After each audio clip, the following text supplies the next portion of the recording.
मोठ्या प्रमाणामध्ये त्यांच्या कारकिर्दीला नाकारण्यामध्ये त्यांनी जे तेव्हाचे साठे लोट जे त्यांचं होतं ते मग ते रेती माफियावाल्यांसोबत असेल, ते मग सट्ट्या पट्ट्यावाल्यांसोबत असेल, ते मग इथे वसुलीचं कारभार चालवण्याचं काम असेल, त्यांच्या विरोधामध्ये कौल मागच्या वर्षी या सावनेर विधानसभेच्या लोकांनी आणि विशेष करून सावनेर नगरीच्या सर्व लोकांनी दिलेलं आहे. हे आपल्याला शेवटी विसरून चालणार नाही.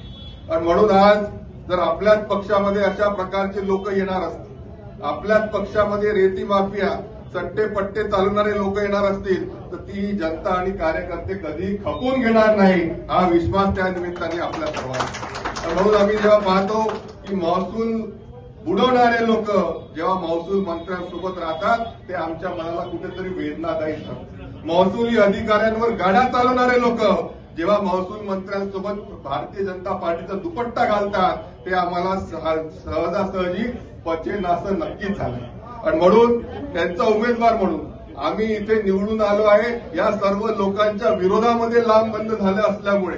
आणि म्हणून असे हे चुकीचे व्यक्ती, अवैध धंदे करणारे व्यक्ती, त्यांनी हजारो लाखो करोडो रुपयांचा शासनाचा महसूल बुडवला आहे, ज्यांनी सातत्याने गुन्हेगारी प्रवृत्तीला आपलवलं आहे, ज्यांचं कित्येक क्रिमिनल ज्यांच्यावर चार्जेस त्या निमित्ताने आहे, अशा लोकांना जर कोणी इथे प्रवेश घेत असेल तर ते आम्ही खपवून घेणार नाही. हे देखील आजच्या दिवशी संपूर्ण सावनेर विधानसभेच्या जनतेला त्यांचा आशिष देशमुख म्हणून सांगतोय.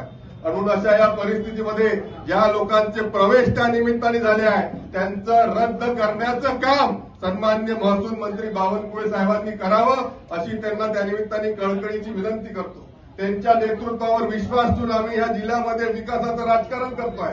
आणि अशा या राजकारणामध्ये आमच्यावर भरोसा नाही का हे लोक अवैध धंदेवाले रेतीवाले येऊन तुमचा विजय करून देणार आहे, हे खपून घेतलं येणार नाही.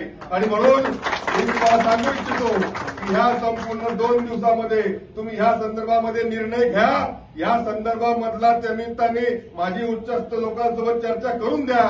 आणि तोपर्यंत अन्यथा परवाच्या दिवशी महात्मा गांधी पुतळ्याच्या खाली आशिष देशमुख सत्याग्रहाला ठिय्या आंदोलन केल्याशिवाय राहणार नाही. सर्वांचे खूप खूप धन्यवाद.